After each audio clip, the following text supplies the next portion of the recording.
इस संदेश का शीर्षक है परमेश्वर के बच्चों, क्या हम उसके महामारियों और न्याय के विरुद्ध सुरक्षित हैं? इस संदेश को परमेश्वर के जन भाई डॉल्टन ब्रूस के द्वारा 1 मई 2020 को बेथेल परमेश्वर का घर ट्रिनिडाड वेस्ट इंडीज में प्रचार किया गया।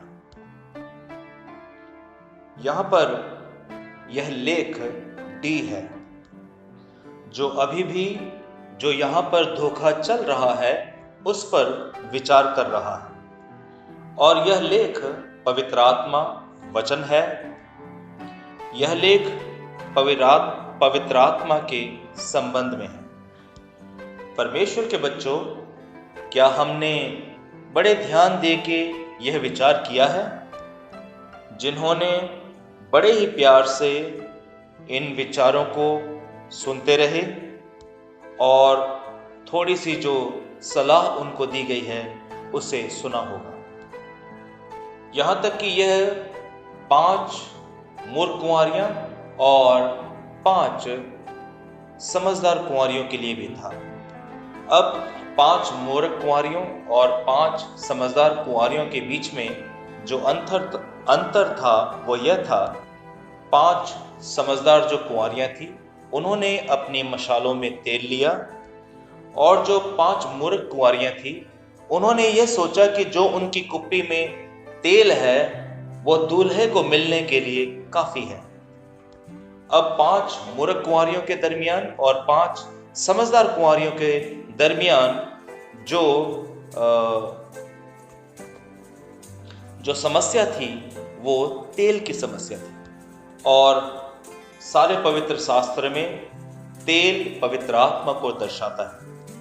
मेरा ये विश्वास है कि 5 मूर्ख कुंवारियां जो थी उनके पास तेल न होने की वजह से वह स्वर्गारोहण में जा नहीं पाई, मगर अब भी वह परमेश्वर के बच्चे हैं, मगर वह एक अलग ही तरीके से बचे हुए परमेश्वर के बच्चे हैं।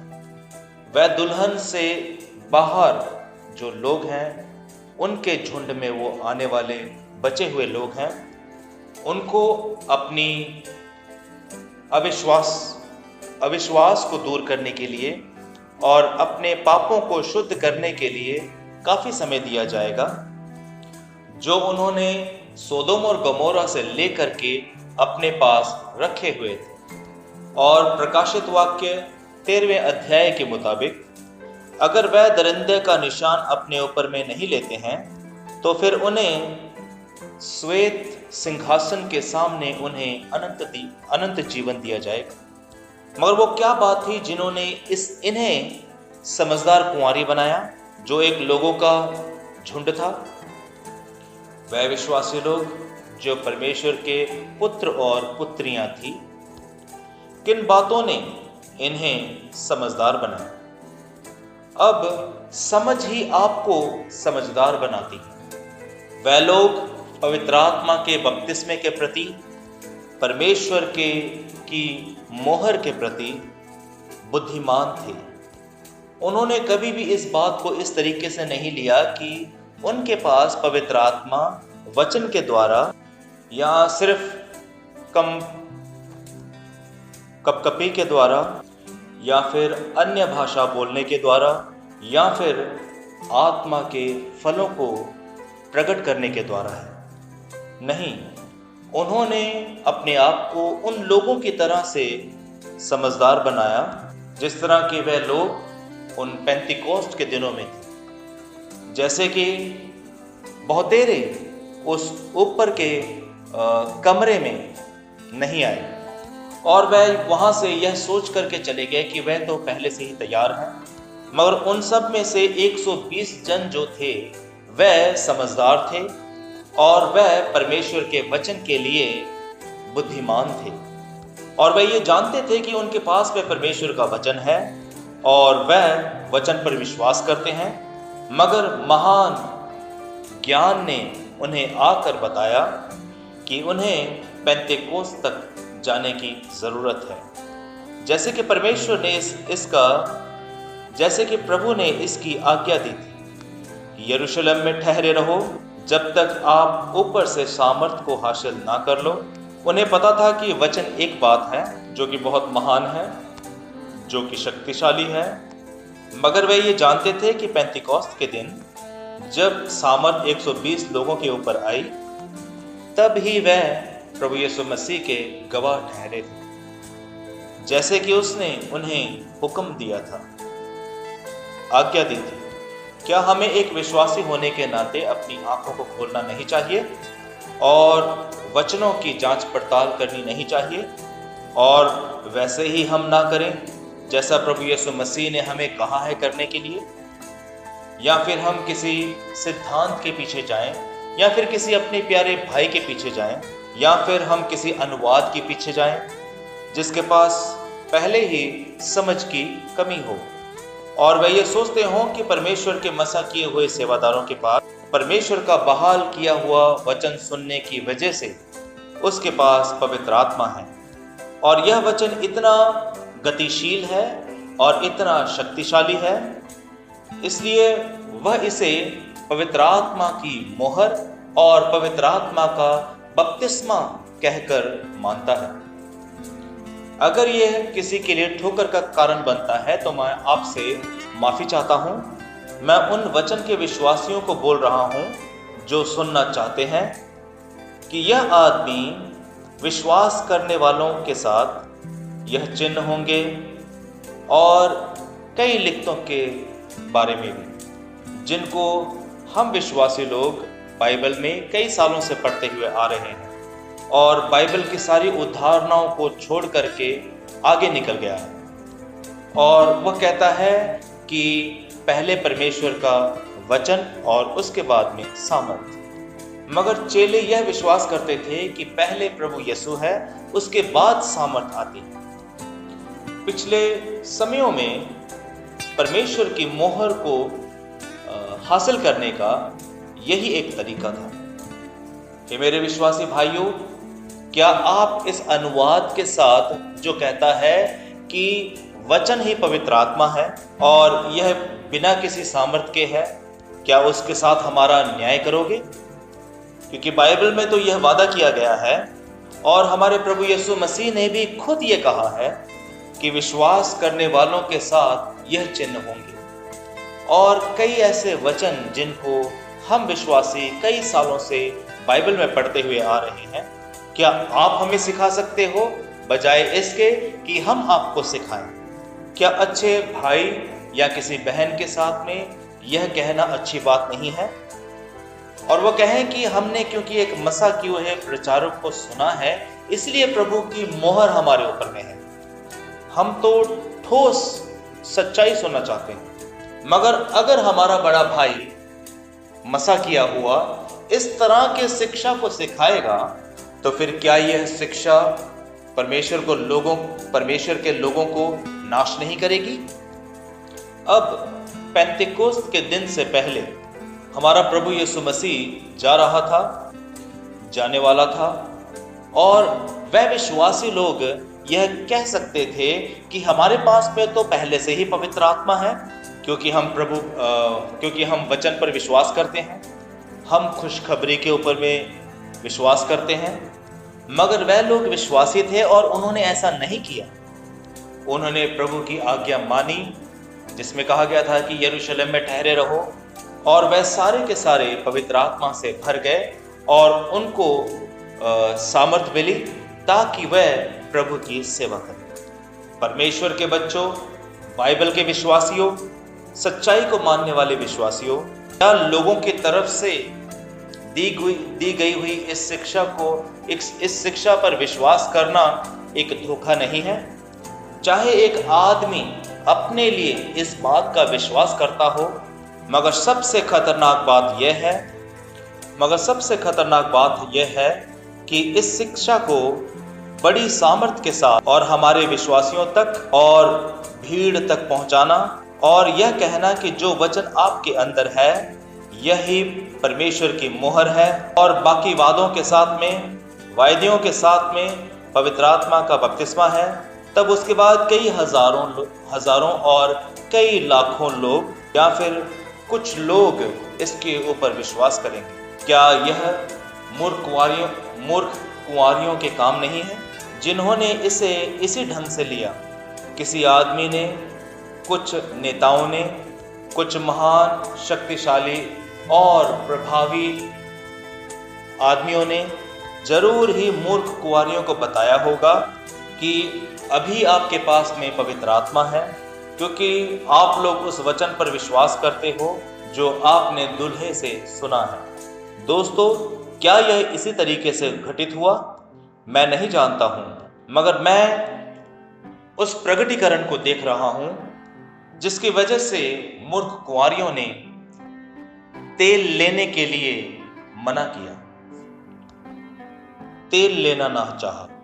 उन्होंने तेल नहीं लिया और उन्होंने यह सोचा कि उनके दिए जल रहे हैं और जब दूल्हा आने वाला था तब तक बहुत देर हो चुकी थी। अगर यहाँ पर ऐसे भाई हैं जो इस शिक्षा को आगे लेकर के जा रहे हैं, गैर भाषाओं में बात करना, अन्य भाषाओं में बात करना और फलों को प्रकट करना, चिन्हों और अचंभों के द्वारा काम करने और बाहर जाकर के किताबों को बांटना जिनके पास नहीं है और कहें कि यह पवित्र आत्मा के होने का सबूत है, और वह लोग किताबों के लिए इन भाइयों पर निर्भर हैं और कई तरीके से इस वचन को फैला रहे हैं। क्या हमें इस तरह के भाइयों के लिए प्रार्थना नहीं करनी चाहिए और अपने पूरे दिल से उनके लिए आस नहीं रखनी चाहिए कि परमेश्वर उनकी सहायता करे ताकि वह भी परमेश्वर के वचन को अलग तरीके से देख सकें और समझ सकें?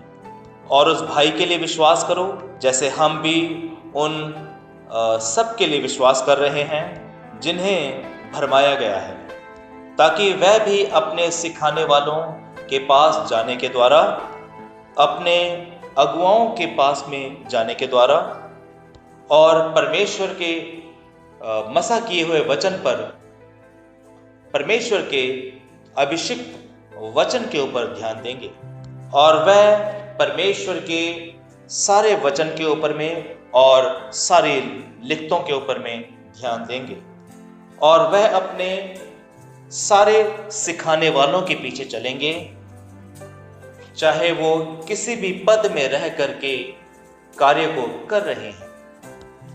इफिसियों उसका 4 अध्याय के द्वारा पहले रसूल, फिर नबी, उसके बाद में उस्ताद, उसके बाद प्रचारक और उसके बाद में सबसे पहले प्रेरित, उसके बाद भविष्यद्वक्ता, उसके बाद सुसमाचार सुनाने वाले और उसके बाद रखवाले और उसके बाद उपदेशक नियुक्त किए।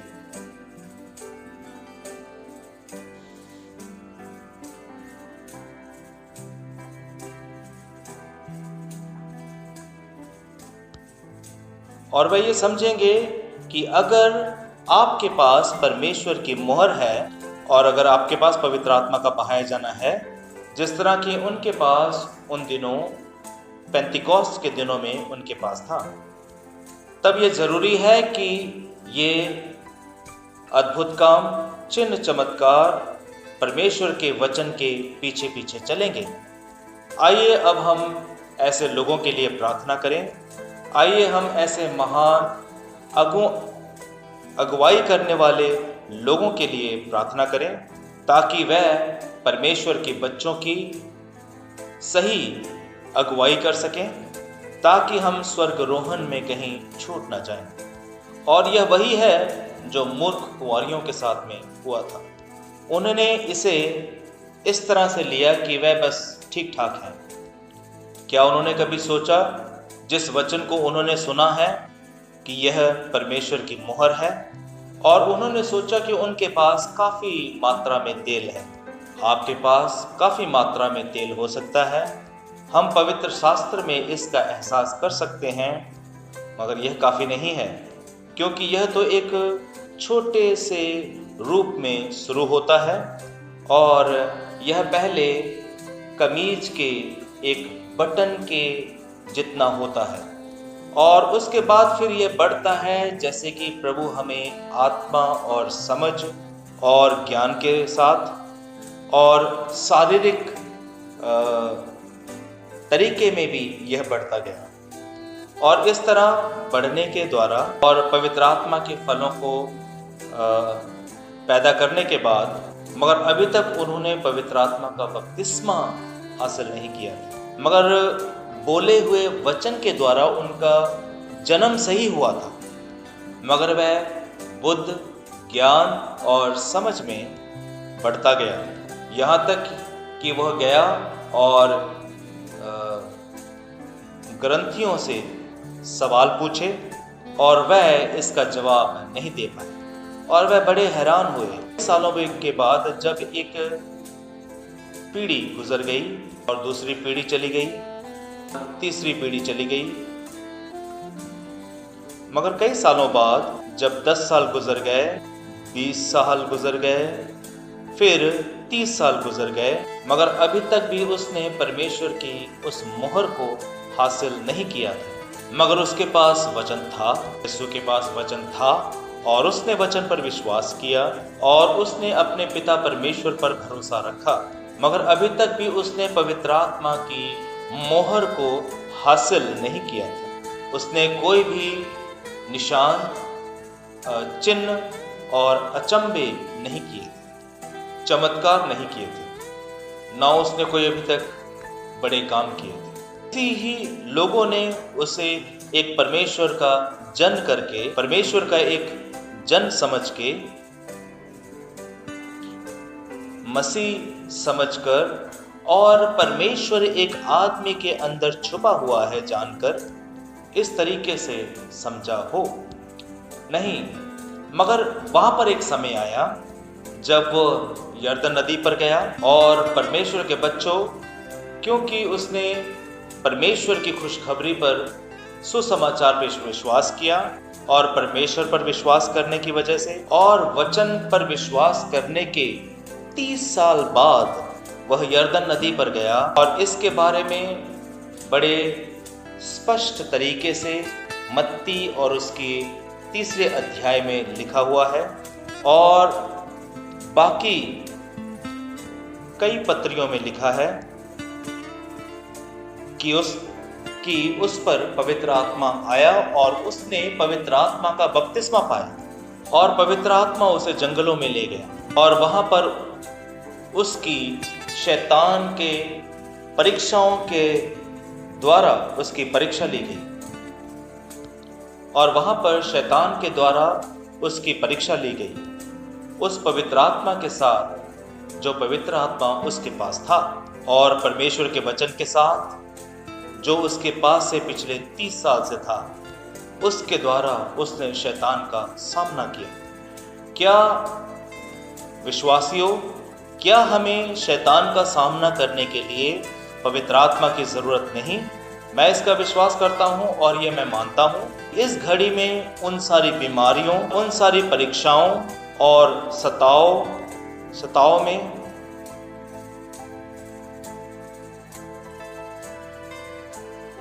प्रकाशित वाक्य 13वें अध्याय के मुताबिक उसे बर्दाश्त करने के लिए अकेला वचन ही हमारी मदद नहीं कर सकता और हमें हमारे प्राणों के अंदर इस वचन से भी बढ़कर किसी और चीज की जरूरत है और इसे हम पवित्र आत्मा का बपतिस्मा कहते हैं। क्या आप लोग बाइबल की उस वचन को नजरअंदाज करोगे कि पवित्र आत्मा ने उसकी माँ के ऊपर साया किया और बोले हुए वचन के द्वारा उसका सही जन्म हुआ और उसके बाद यीशु को 30 साल तक उसका इंतजार करना पड़ा और जब वो पैदा हुआ था उसके पास पवित्र आत्मा था, मगर उसके पास पवित्र आत्मा का बपतिस्मा नहीं था, ना ही उसके पास परमेश्वर की मोहर थी।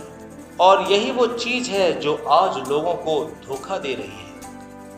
वह पवित्र आत्मा के उस महान बपतिस्मे को परमेश्वर के अभिषेक से अलग नहीं कर सकते, मगर हमें समझदार लोग होना चाहिए।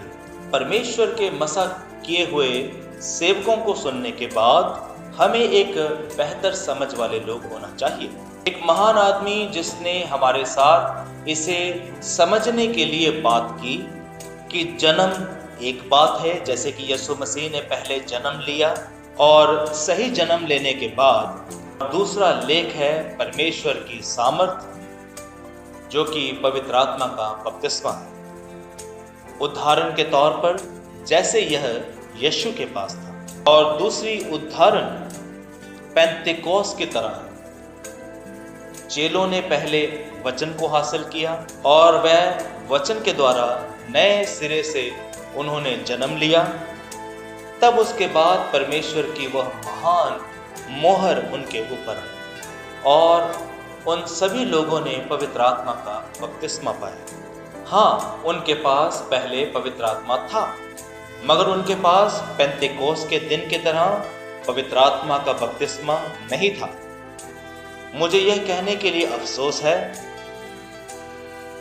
एक आदमी के पास 20वीं सदी के महान प्रचारकों की तरह अभिषेक हो सकता है और वह अद्भुत काम, चिन्ह, चमत्कार कर सकते हैं, और वह किसी घर को बनाए और उसे कहें कि एक किसी खास भाई का घर है और वह इस खास भाई का घर है और वह उस खास भाई का घर है, और वह परमेश्वर के महान बपतिस्मे से और परमेश्वर की मोहर से चूक जाते हैं और फिर मुड़कर उस परमेश्वर के महान वचन का इनकार कर देते हैं, और वह यहाँ तक बोलते हैं कि यह परमेश्वर का वचन है ही नहीं। मेरा विश्वास है कि आप कहानी को जानते हो और मैं इसे विस्तार के साथ नहीं बताऊंगा, मगर यह परमेश्वर के मसा किए हुए दास के द्वारा इसे स्थापित किया हुआ है कि दोबारा जन्म लेना एक बात है और पवित्र आत्मा के द्वारा बपतिस्मा पाना यह एक दूसरी बात है। भाइयों और विश्वासियों, अगर आप लोग गलत जा रहे हो और लोगों को यह झूठ बता रहे हो कि आपके पास पवित्र आत्मा है और हम स्वर्गरोहण में जाने के लिए तैयार हैं और हम उन लोगों की तरह से सुरक्षित हैं जो कि उस समय गोशेन में थे, परमेश्वर के प्रिय संतों, परमेश्वर के प्रिय भाइयों और सेवादारों, आप गलत हो सकते हो और यह बड़ा कलेश हमारी ओर मुड़ सकता है और हमें इस सच्चाई को ग्रहण करने के लिए प्रेरित कर सकती है। हमारे पास ऐसा नहीं है, कहें कि 91 भजन हमारे दरमियान है और कहें कि हम आज सुरक्षित हैं, नहीं। विश्वासियों, आओ हम अपने घुटनों पर आएं और प्रार्थना करें और सर्वशक्तिमान परमेश्वर से भीख मांगें कि यीशु मसीह के नाम में वो हर एक रूप में हमारी सुरक्षा करे। परमेश्वर के दास और बच्चों और बहुमूल्य भाइयों के परमेश्वर की आशीषें हों। आमीन, आमीन।